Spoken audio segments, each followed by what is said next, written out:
Walk out of the building. No, but seriously, before we start, we should have like some list of a few basic things because I'm not sure I have anything. Okay, here's what I got. Your talk at ORDEV, the election, upcoming mod elections. Yeah, my elections, that's good. There's always stuff to talk about there. Wait, David's coming on later to talk about the gaming game. Right, the promotion thing. Skyrim versus Call of Duty.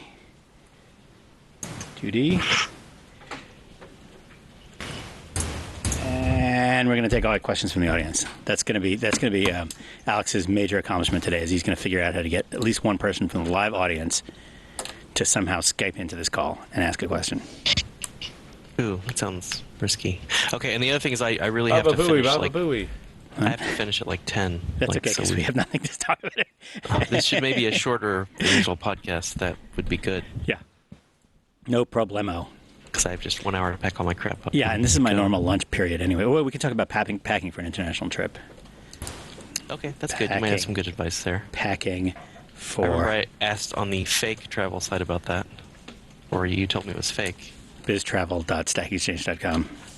No, the old Stack Exchange 1.0 travel site. That wasn't really real. Yeah, that was the one that I made. Yes. You know the deal. It was called BizTravel. Pull it up. Are we... We're ready to go whenever you're ready. All right, go ahead. Just you can put us live. Let's see.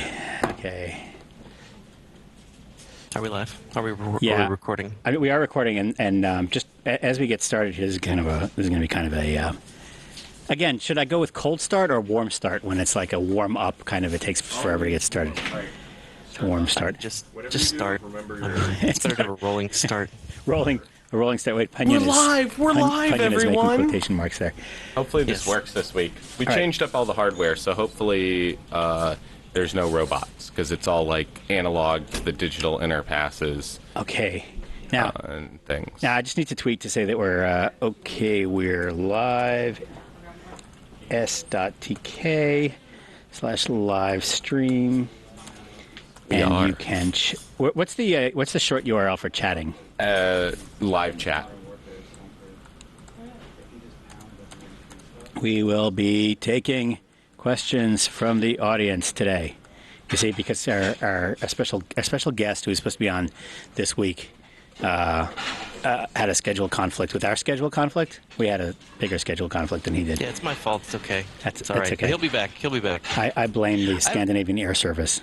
I have a question about TK. So what is TK? What top-level domain is TK? I believe it's... Oh, God, it's like Tukalau. It's a province. I don't know how to pronounce it, but it's a province. Islands or something? Yeah, it's a province in New Zealand. It's a little tiny island that is a territory of New Zealand.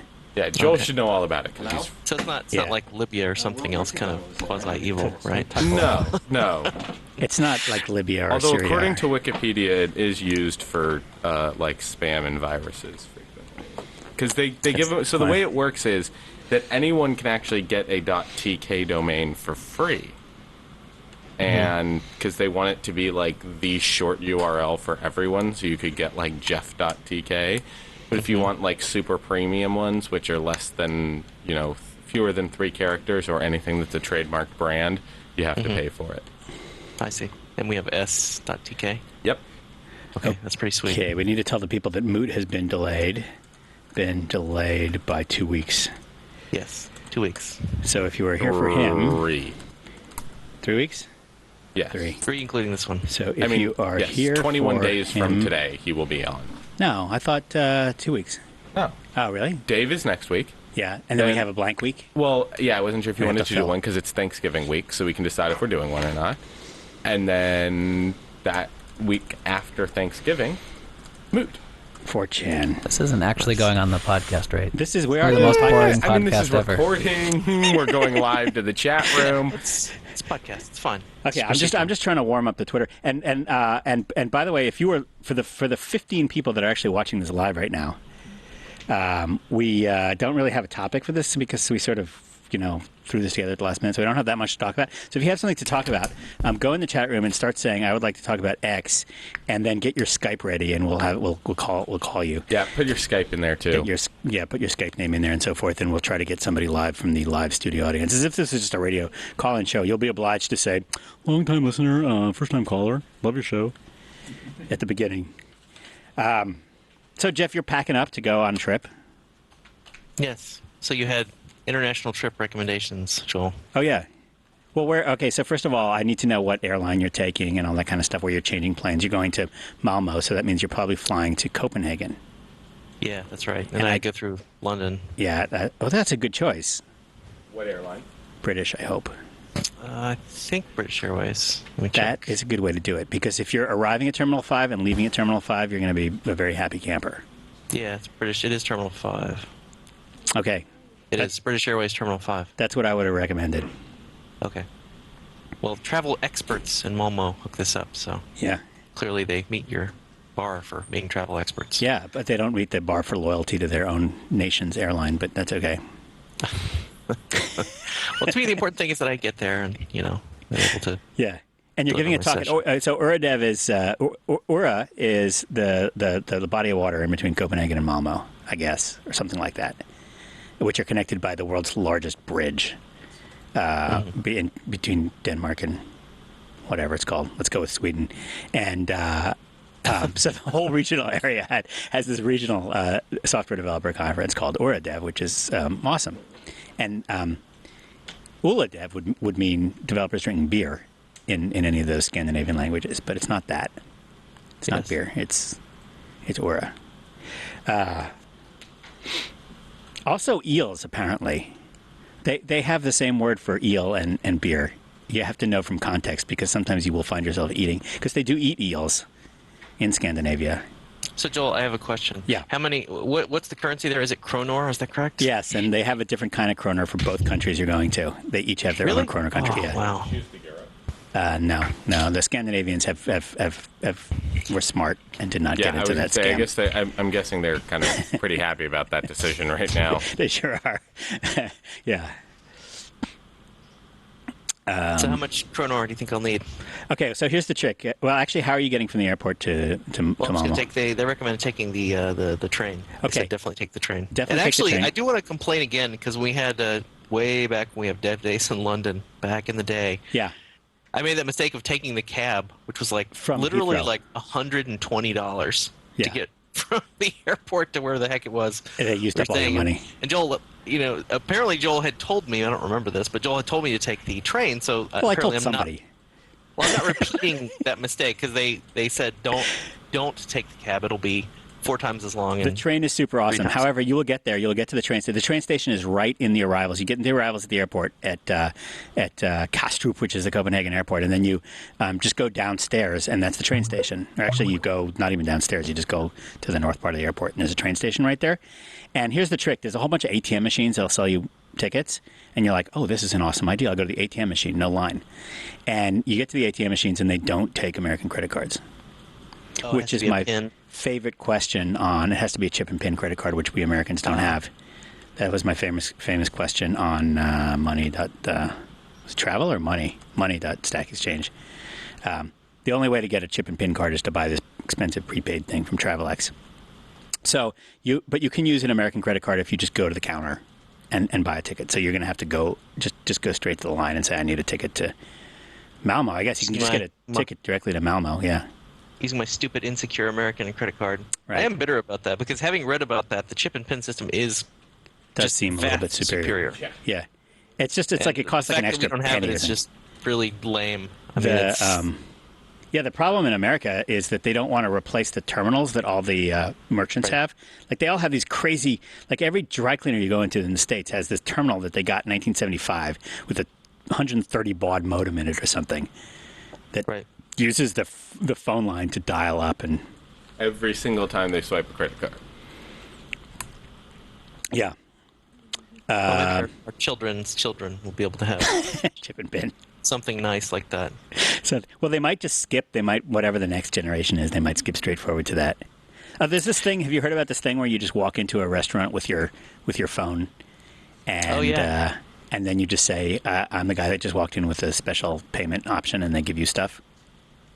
Well, just paying with your phone, sort of. Well, there's But you don't even several have to things. pull out your phone. There's like NFC, which is like what Google Wallet's doing. Yeah. But then there's also, I know This thing like is Square Square is doing has a this thing thing. set up where if you have Square and the store takes it, you can like basically be like, oh, here's my credit card, and then you walk up to the cashier, you're like, yeah, I'm the guy who just like hit that, and they're like, oh yeah, there you go, your payment's done.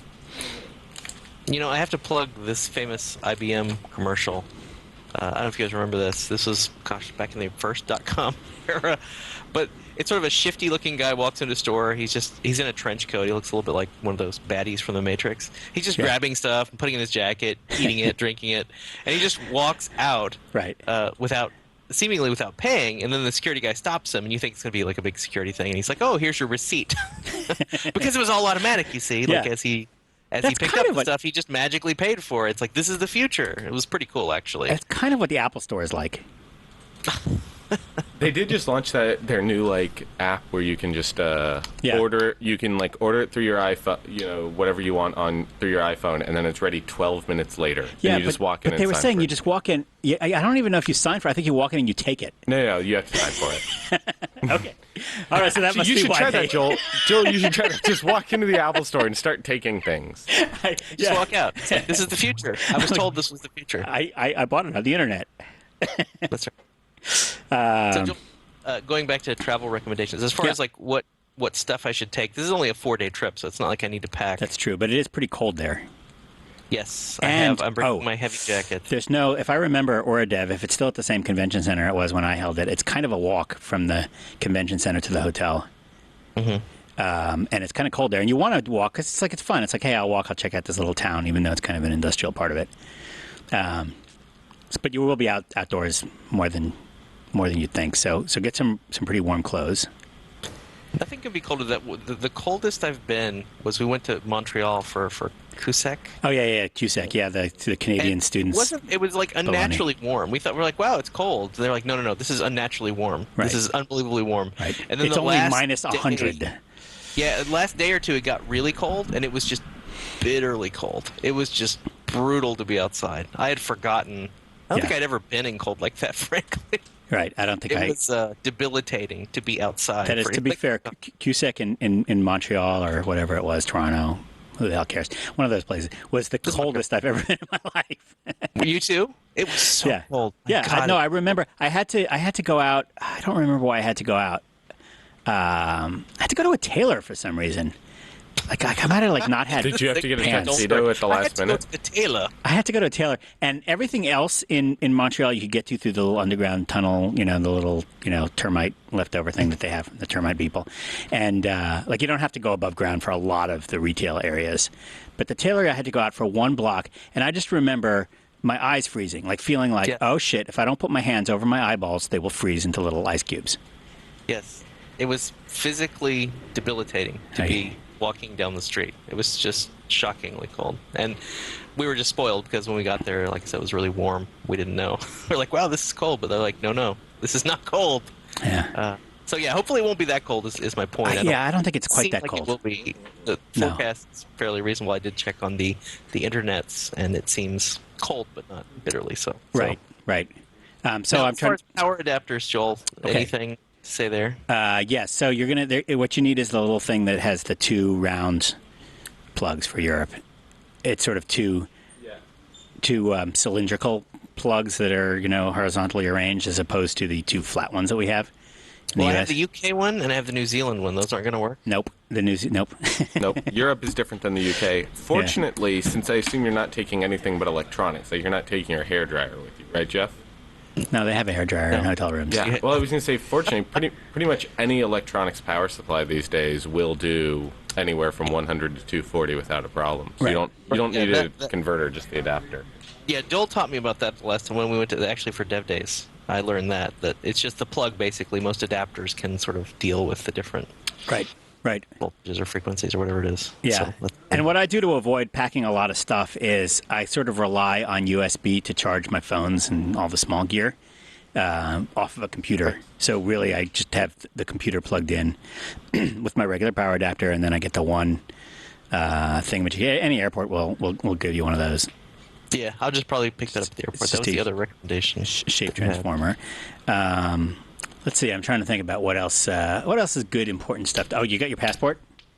Yeah, of course. That's really the only thing that like if you have a passport and you have a means of paying for things, it's a good. Here's another trick. Do you know where the U.S. Embassy is?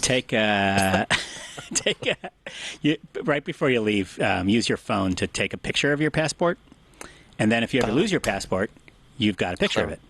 Good idea. Which you can show people. I'll do that. That's a good idea. Especially at the embassy. Yeah. I could take a picture of your passport, and I was like, I'm Joel Spolsky. That's true. Yeah, I think they'll notice the difference in the pictures. Luckily, I have Photoshop with me, so if you say Joel Atwood or Jeff Spolsky, they'll find that on the internet anyway. That's awesome. What did you want to take? That's good. That's good advice. Thank you. That's very helpful. We had a question from the audience. News on Dev Days. I'm sure the answer is none at the moment, but meh. Yes. I think we want to stop. I had one of our vendors offer me a refund for money we didn't pay. Oh, that's cool because a lot of our vendors just kept $100,000. So I was considering reward. writing her back and being like, "Sure, this is my bank account number," but then I'm like, "Nah, I should probably be honest and be all like, which money are you talking about? Because I don't recall paying you anything." We have to figure out a way to do it cheap, essentially. So do something cheap and lightweight. So closer to the original format, do you think? Yeah. That's what the question is basically asking. Without traveling, too. Joel doesn't want to go anywhere. Yeah. So I think it's pretty early, but I think to answer the question, yes. I think we're going to return it closer to the spirit of the first one, Joel. Right. Well, I mean, it was really it just got too expensive, so it was too hard a decision for people. We really like being in that sweet spot of one day, $99, and anything we can do to get inside that range makes it actually a doable, workable thing. Right.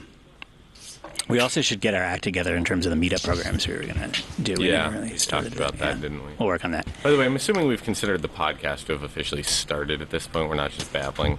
Oh yeah. No. We started a while ago. Yeah, podcast episode 25. Yes. 6? Warm start. 26. Yeah. Five was last week. 25 was last week. Yeah.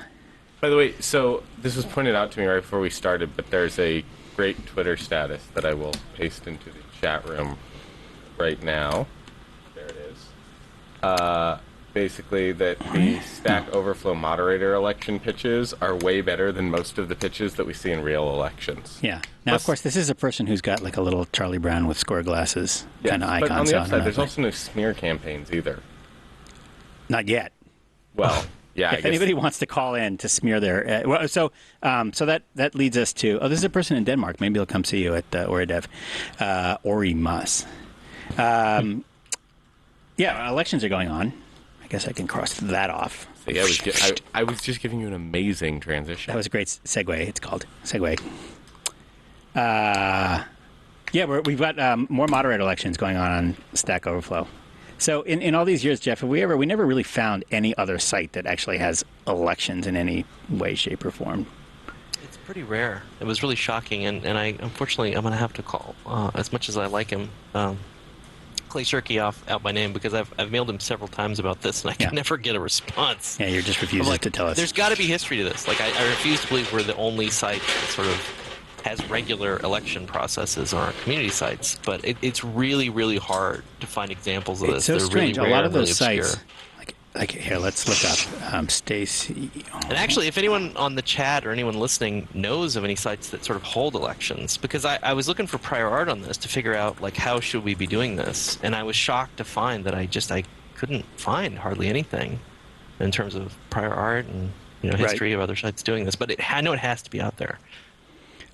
So essentially,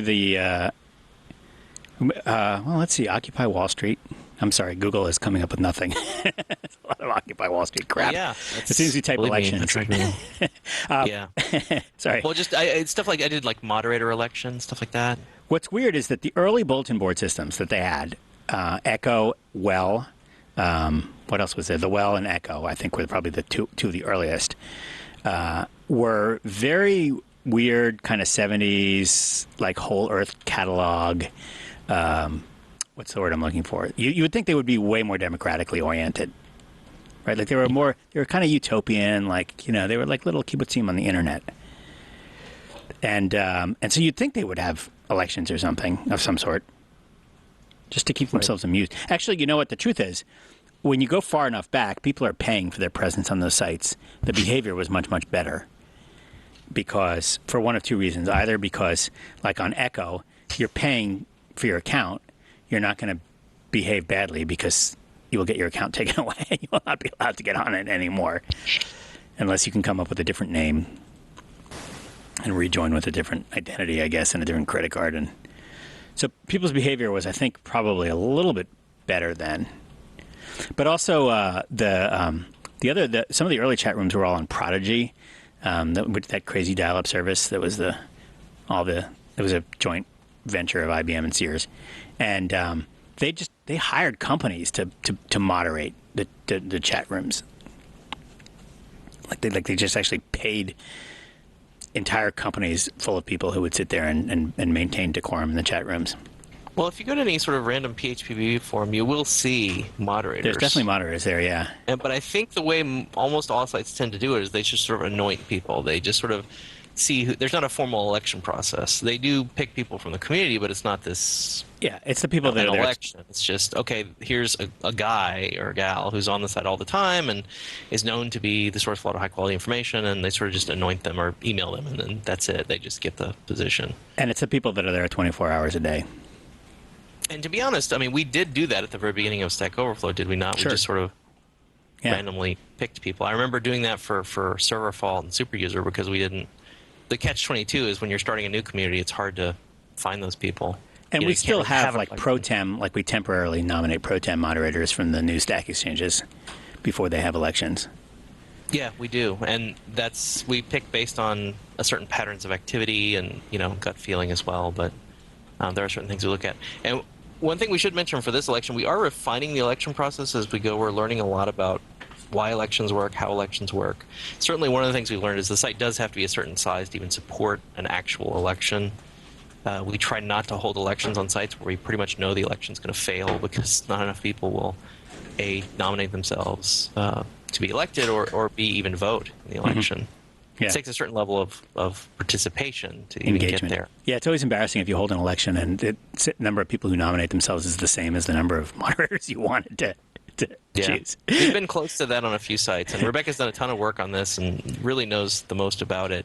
But we have certain criteria we look at to determine if the site can even make it through an election. I don't really have a problem with appointments. I think ultimately sites need to grow anyway. I mean, that's the goal, is for sites to be sustainable. And one thing that makes a site sustainable is that it eventually gets enough of an audience that it can actually hold an election. I would view that as a major step on the road to independence. That's an interesting way of looking at it, because if you look at different Stack exchanges based on how large they are and how well established they are, you can see that there's sort of a progression, and there's a progression in sort of user engagement, and there's a lot of places where you can get stuck that may not be great places. So, for example, one thing I've noticed on certain sites, who will go unnamed, is that if there isn't a strong enough group of people that really care about the site and are on there all the time and have some kind of back channel for talking amongst themselves, then we're getting weird static. Hey, Alex, what's that weird static? Yeah, it's Jeff. Oh. Hey, Jeff, you're coming unplugged. Dun, dun, dun, dun, dun, dun. Do, do, do, do, do, do. Weird noise on Jeff's Better?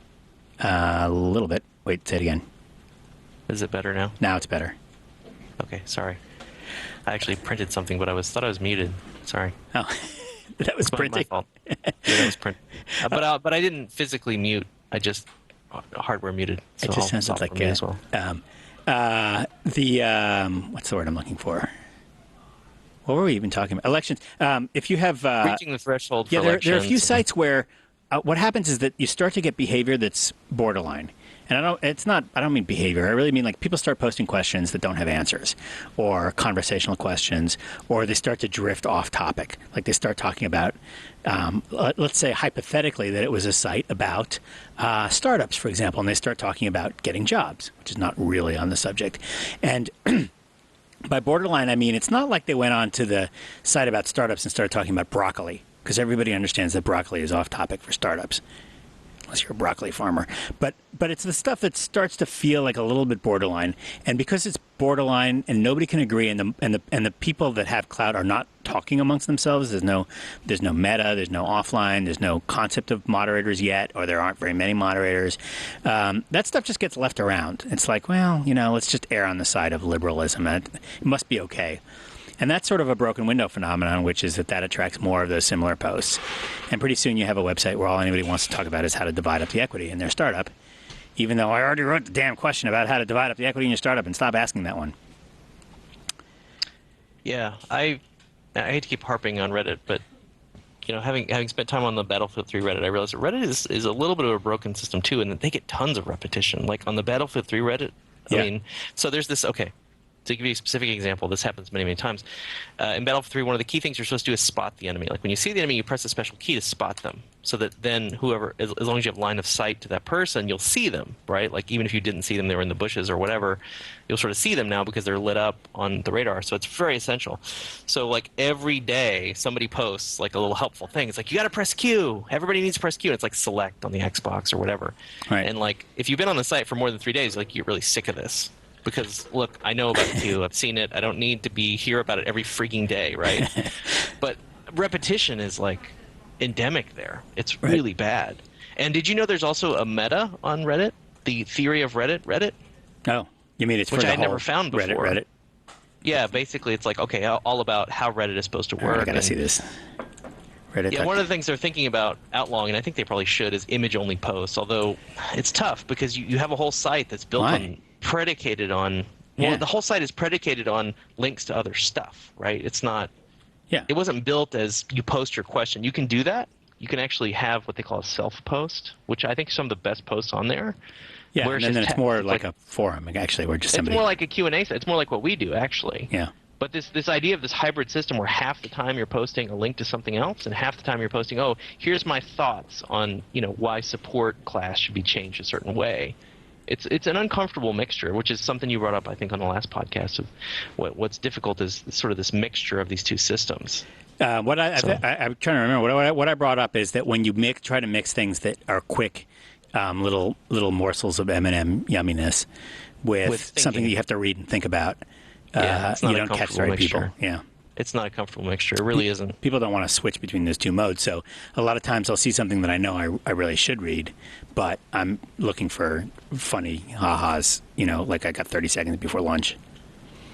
Yeah, it was just amusing to read. And one of the things, the reason I brought that up is the answer on the Battlefield 3 subreddit was that you have to have moderators that are willing to sort of defy the community in this. And this is the power issue of when you have moderators, they have to have the power to say no to the community because the community doesn't always want things that are healthy for it. It's like, oh, let's eat junk food and ice cream all day long. You're like the parents at the point, like, whoa. You don't really want to do that. Like I'm going to have to stop you from eating ice cream every day for a week because you're going to kill yourself, right? You're going to kill the community. And that's why the moderators are so important because they have the vision. They understand like what the goal is, maybe a little bit better than sort of the average user does. And they have the power to step in and stop what's happening. Right. Even if it's not popular, like, these popular questions that are now we know are wrong, like, what's your favorite programming cartoon is the most egregious example, but there's more borderline examples of things that are just really opinion questions that don't really belong on Stack Overflow. Right. And they go in and shut them down. And this is not a popular activity. I mean, this is why moderators get pushback, but this is also, as you see from the Battlefield 3 example, people are saying the only way this problem can be fixed and basically it ruins the site. I mean, it literally ruins the site because when you go to the Battlefield, it's been fixed now, but for a while when you went to the Battlefield 3 Reddit, it was all just like meme comics. It was just a giant waste of time. The people who love the site were ruining it. And that's why the moderators are so important because they step in and keep the site from destroying itself.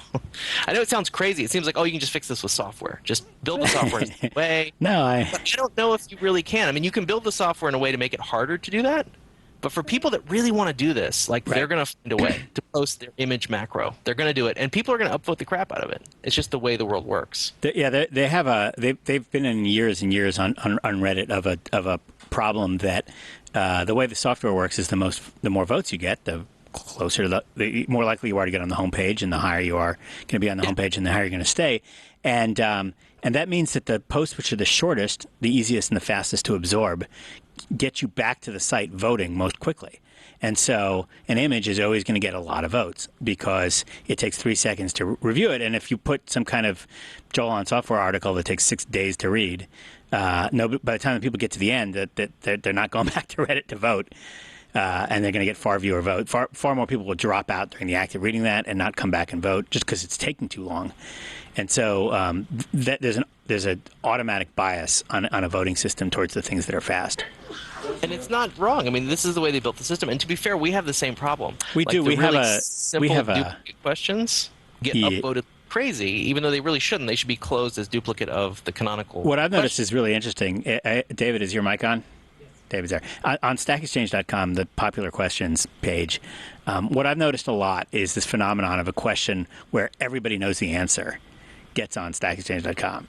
It's like it whatever our hot algorithm is, we seem to trigger it by having somebody ask a question where like everybody just knows, like, how do I delete a file in DOS? You know? Well, it's part of it takes into account basically questions that get a lot of votes and a lot of views very quickly. Are considered hotter.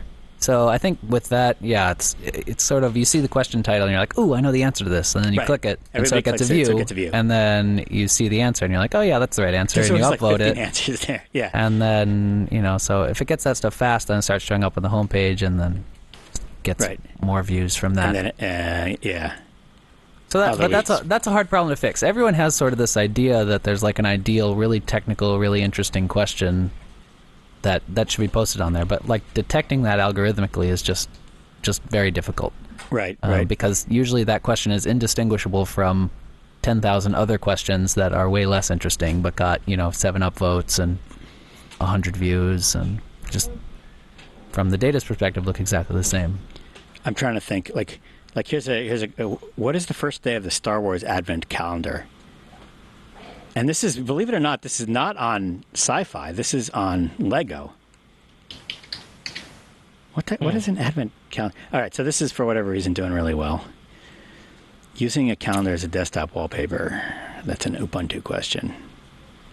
Well, I do want to point out that you don't... Okay, this is definitely going to happen. I mean, my point was all these systems have sort of vulnerabilities where they've built incentive systems that become perverse. And the perverse incentive in this case is post a really easy question with a really easy answer. It doesn't make it wrong. It doesn't make it bad. No. And I do want to point out here that we just have to be better than the other stuff on the internet, which I think we still are. Like, we just have to run faster than the other guy. You have to run faster than the other sites. And if you look at this Lego question, which is it's not really a bad... It's okay. No, it's a none of these are question. bad questions. Some of them are just sort of a little bit too easy. Yeah, exactly. I mean, there's much worse things you could point to on the internet. So it's like David pointed out, I think it's impossible to fix. But I do think that moderation, this idea that, this is why I was kind of excited to talk to Moot, and I guess we'll talk to him in 2 weeks. This idea of anonymous participation, because without moderation, I don't understand how you could. This is an intractable problem. Like, you literally cannot fix it. The community will just rip itself apart. It seems that way, and yet the extreme anonymity has done its own thing. And maybe what happens is just I'm just guessing here. At some point, is magic moderation emerges. Like, the people who see the need for this they take up the mantle and make whatever it is happen. I think, all right. So my experience with 4chan is that. Well, first of all, it's. I think it's more chat than forum, which means that things disappear permanently from the site after a while. I think they're kept in memory, literally, and so there's no such thing as like a permalink to a conversation on 4chan or anything like that, because it's gonna be gone in 10 days. And half of what you get is people asking for things that were posted 3 days ago, saying, "Does anybody remember 3 days ago somebody posted this such and such a thing?" I won't describe what kind of thing it is, but it's probably shocking. And involving a toaster and a dinosaur and they're having sex. All right, the toaster is having sex with a dinosaur. I said it. I'm shocked. Anyway, and because it has no memory, you can't, unless somebody downloads it, keeps it. So people do. They download the collections of their exciting dinosaur sex, and keep them in their folders, and then they repost them when asked. So stuff is really flying by very, very, very quickly. But it is sort of a race to the bottom, So, for example, if you have a system with zero moderation, you cannot have anybody in that system who gets offended by things that are the most disgusting things imaginable, whatever that may be. But if it's all temporal, it's a very different scenario. A you know, little if it's bit, like yeah. you said, if it's chat, then it's just the stream. It's almost a little bit more like Twitter in that, you know, how offensive can it be? It'll just roll downstream, Right. you know, in a few minutes. If you don't like what's on the screen, then just wait 3 minutes, and then something else comes up. So maybe it's a very different thing because we're trying to create these public artifacts. And Joel, I know you're popular of saying this, but I want to reiterate it because I'm actually using that in a slide in my OriDev presentation. Is the idea that sort of a very small percentage of people are creators. Mm-hmm. They're actually creating content, typing stuff in.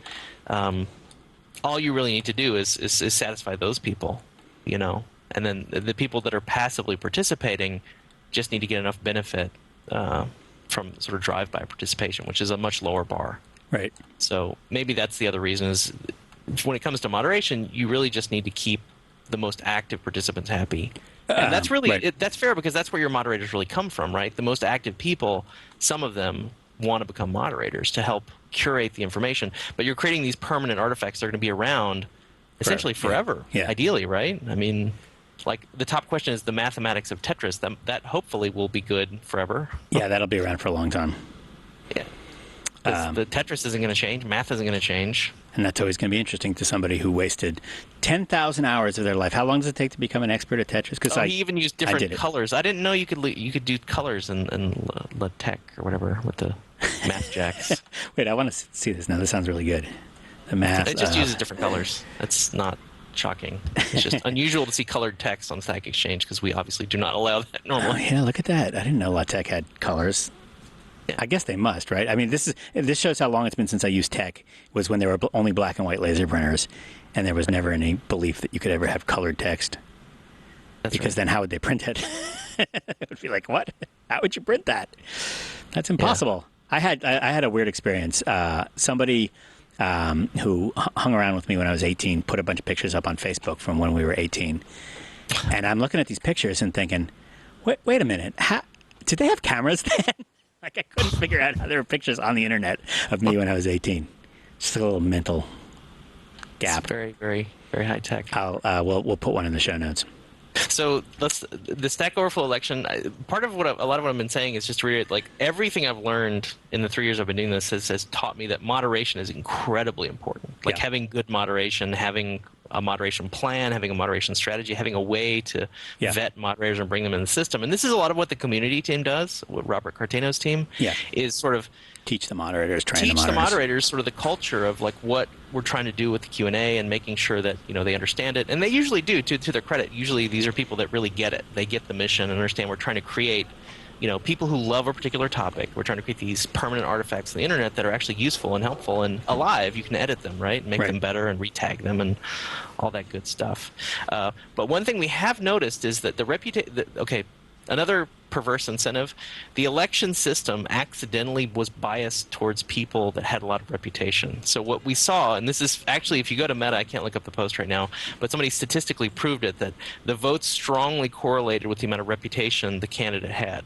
In other words, a guy with 100,000 reputation got more votes than a guy or gal with 50,000 reputation. Now that a part of that may just be the people actually know more likely to know that person. Like there's a higher probability that person has answered your question, or you have seen them answering other people's questions. But there's some basis for it, but it's too strong. Like essentially, it overrides all other concerns. Like, gee, does this person seem like temperamentally they would be a good match? Because I do think temperament-wise, you want somebody that's fairly even-keeled and doesn't sort of go rage off on delete people. their own posts. right, and sort of can see the other person's position and just I don't know. There's this certain wiseness you need to be a moderator, and not everybody necessarily has that. But we did add some criteria. So to improve this, to keep it from being just a race to the top of whoever has the most reputation, which is unfortunately, to be honest with you, what tends to happen, we added some criteria to the election. You have to have certain badges, like deputy, which means you've actually dealt with flagging to some degree and built up a flag weight of a certain level, so you understand how flagging works, because that's an essential, and that's probably the number one thing that we want moderators to do, is look at flags and figure out why do these flags work? What are these flags about? Civic duty, meaning they voted 300 times. You have to be able to vote. In other words, be an election, you must vote yourself. what are some of the other requirements? I'd have to look at the thing, but those Yeah. are the big ones to me. Was deputy and I think it's Drunk and White, which means they've edited a lot of posts. You can go to StackOverflow.com.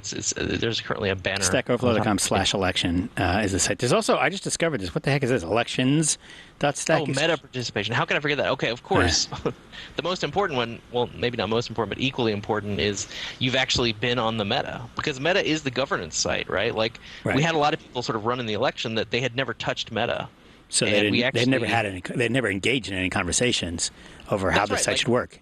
Right, exactly. That's crazy. It's like, well, how can you run? Right. I mean, it's like somebody running for president of the United States from their home. It's like, well, have you run? Have you been governor of Texas? That's usually how we do it here in the U.S. Right. Right. You got to be governor of Texas, and or then we a movie elect star. you. Yeah. Or a movie star, and then you get elected. Yeah. But we added, if you go to StackOverflow.com/election, we added meta participation as one of the key stats right next to the user's name. So, but on top of that, we do require these badges be present on the users. And already from the candidates, I think we're getting some really excellent candidates. Nobody that I have reservations about. I'm scrolling at the moment. I normally don't share my preferences, but I will say that in don't do that. I got in trouble in college for doing that. Okay. Yeah. But no, everybody looks good. Let me just say that. Everybody looks quite good. They're all awesome. We got some great people. We got some people that a lot of names that I recognize. Yes. They're being shown with their meta reputation. Meta counts. How many I see the questions meta and counts, answers? but is this their Stack Overflow reputation that's showing up on, or their meta reputation? It's the number of upvotes those questions and answers have received. No, beneath their name. Yeah, that's the reputation on Stack Overflow. On Stack Overflow, not meta reputation. No, not on Meta. No. Okay, yeah. The only thing we show for Meta is question and answer count and total votes, not Meta reputation. Okay, got it. But we're just still figuring this out, like elections. what actually does make a good moderator, and the badge requirements that you're seeing are a big piece of that. Right. We're trying to resist this common pitfall of whoever has the most reputation tends to get the most votes, which is depressing but very, very true. Right. And that's, again, when you build these incentive systems, that's what happens. You have to think you've built a system so strong that it causes sort of sometimes bad things to happen. Well, yeah, I don't know if that's I don't want to say it's a bad thing, because honestly, what we know that reputation really correlates with is just time on the site. It's just how active you've been for how long, and how involved you've been for how long, and how engaged. It's not bad, but it's not the whole story. But it does also remotely the whole story. Yeah, there will be lots of exceptions, but it will also correlate with a lot of things, like people, like how many people recognize your name, which is also not a good thing. But that's what wins the presidential elections, right? Name recognition, and certainly people go into. It is there are actually elections today. It is the first Tuesday in November that follows a Monday, and so there are actually elections in the United States going on right now. I did not vote, mainly because I don't even know. It's one of those off years where it's like dog catcher and family court deputy sheriff judge comptroller. Exactly. They control the comps. I hope they don't control computer. No. I don't know. Isn't that like sort of? I feel like I'm auditor. They're in charge of money and.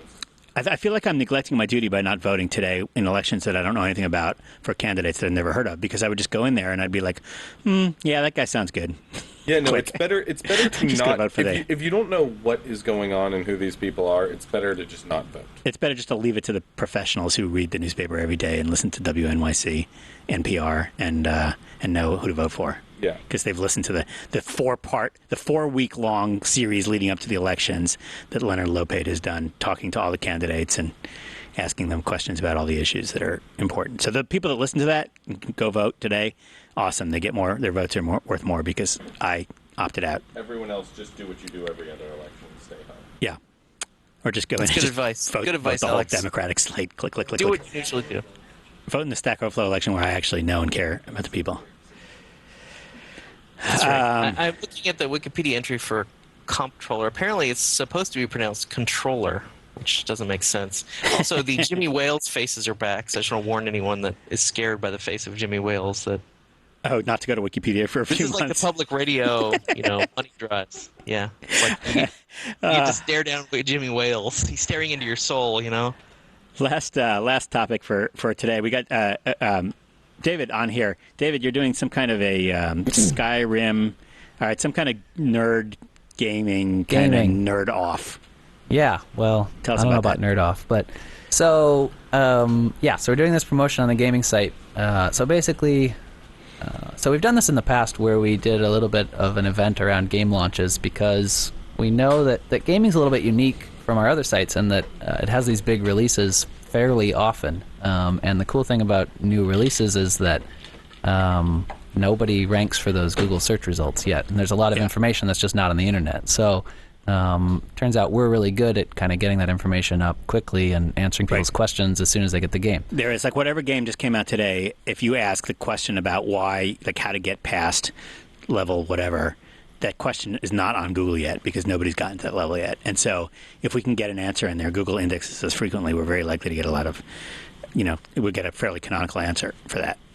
Right. So we're looking at it's kind of right now is prime game release season, the kind of the weeks leading up to Thanksgiving. Yeah. And so we're looking at the releases, and we wanted to do a big promotion, so we're looking at the list, and there's a game coming out called Elder Scrolls V Skyrim. So we were looking at that and thinking we want to do something about that because it fits our audience really well on the gaming site.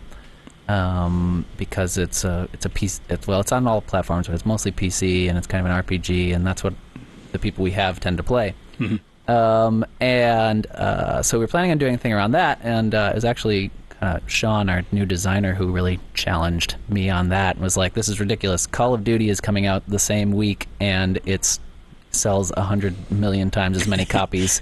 How can we not do something on the gaming site for this game? Yeah. So I was like, no, you don't understand. First-person shooters don't do that well on the site because there's not that many questions to ask. Hey, I asked a question on it. I got answers to Call of Duty questions on gaming. I know, and this is kind of the conventional wisdom that a lot of people have been saying. And finally, I decided, fine, all right. He wrote me an email, and I was like, all right, I'm gonna prove him wrong once and for all. I'm gonna go look at the stats. I'm gonna tell him what the deal is. And so I went and I pulled it up for Black Ops, Call of Duty Black Ops, which came out last year. That's where I got help because I was stuck in this level where, like, and basically, if you don't know the trick, you're just going to be stuck there forever. Yeah. And I pulled it up, and I look at it, and it's got 130 questions and like 250,000 views. I was like, oh, crap. That's pretty decent. That's almost the population of Albuquerque right there. That's actually pretty good. And I was like, and the game I wanted to compare it to was The Witcher 2, which came out in like the spring, and we had this big promotion and got tons of views. And that game got 138 questions and 500,000 views. So twice as many views, but about the same number of questions. I was like, wow, all right, maybe I'm just wrong here. What if we should do the Modern Warfare promo? And then we had the brilliant idea of doing like a face-off between the two games, like making them fight to the death.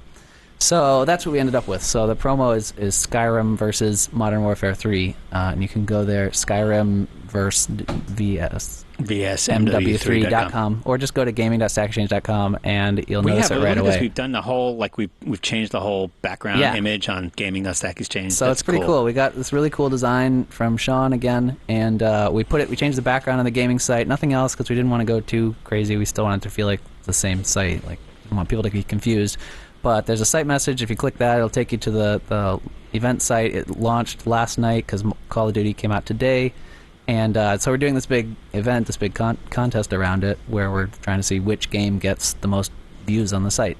We're doing views because we think that basically reflects how many people found this useful on the internet. Because the views mostly come from, 90% of views come from Google, and if we get a lot of views, that means we helped a whole lot of Google people. Mm-hmm. So we're giving them each 7 days to get as many views as they can, and then we'll declare a winner and give out some cool prizes to everyone who kind of helped that game win, and some consolation prizes to the game that lost. Sweet. Okay. Well, there is some. Well, going back to your first-person shooter, it is true that there's no way a first-person shooter is as complex as an RPG. They're just very, very different kind of games. But I was surprised, for example, like in Battlefield, because there's so many sandboxy things that go on. That's just totally undocumented. There's wholly undocumented areas of that game, and you can take things like, so the engineer has this little robot he can use to remote control, like defuse bombs or repair stuff. It's like a remote engineer, and somebody was putting C4 on the robot in the beta, and I was like, I never even thought of that. They would put C4 on the robot and then drive it in and blow it up like a mobile bomb, and they were doing the same thing to the mobile. There's a mobile air unit that can sort of spot units, like a little drone that you can drive around. They would put C4 on the drone, fly it around and blow it up. And sandboxy stuff that happens. So cool. I think you can have elements like that in a first-person shooter, but I would be shocked if Call of Duty won this particular contest, because RPGs are just way more confusing and way more complicated than shooters, even a complex shooter like Battlefield, sandbox shooter, if you will. I think it's too. I mean, I personally think Skyrim's going to win, but on the other hand, the other realization that I had was gaming is different than Stack Overflow. It's not as long taily. There are fewer questions, but they get more views. And I wrote a blog post about this because basically, my stupid question about Angry Birds 3-15 is still famous. Yeah, famous. So it's pretty common on gaming to see a question that got 1,000, 2,000, 3,000 views. That's not that uncommon. And basically that's because, there's less questions, but they're more focused because a lot of people are playing these games. Yeah. Right. There's just millions of people playing these games, and they all have the same question. They get to the same level, and they can't beat the same boss, and they all ask the question. I got 164,000 views by our crappy count on one level of Angry Birds. It's insanity. So that's the thing. So that's the thing with Call of Duty, right? We don't... I could see Call of Duty could win with the one right question. If we got the one question that everybody has as soon as they log on, that could get 100,000 views in a couple days and win the contest. So I think it's kind of interesting. It's kind of a fun contest. What's that one question that everybody is going to have that's not documented somewhere on the internet? Sure. And as long as views is a factor, that's important. So yeah, that makes sense. Yeah, so that's why we decided to go with views. Originally, I had something more complicated where it was views plus questions plus voting, but minus your name. Everyone yelled at me because I was too complicated. What you do is you translate your name into Hebrew, and then you use the gematria numeric value of your name in Hebrew. Yes, subtract that. That's exactly what we were going to do. But then we decided to do this simpler thing where it's just views. Yeah. Let me just see. We haven't had any. Oh, and we're having a party on Friday. We should talk about that. Yeah, go ahead. Tell us about the party. Joel won't be there. I'm going to be at a wedding. Well, we're gonna throw a launch party in New York. So anybody who's in New York can send an email to, if you're a gamer, send an email to teamplusgaming@stackexchange.com, and we have a limited number of invites for community members. Some small number of people. But if you're not in New York, we're gonna be live streaming it, and it's gonna be cool. We're gonna have I think the plan is to have 10 different systems set up playing Call of Duty and Skyrim. Really? Yeah. Wow. Can I play one now? Do we have? We have Modern Call of Warfare. Duty? That's what they're. So you just made a face because we heard them screaming in the conference room. We're like, "What is going on?" They're throwing a party in there. They're playing Modern Warfare. It came out last night. Oh man, are they playing? Do you think they're playing campaign mode? Probably not. They're playing multiplayer. I'm sure. Anyway, but how is that any apparently different it's a fun than game. Previous games, if they tweaked a few things. Yeah.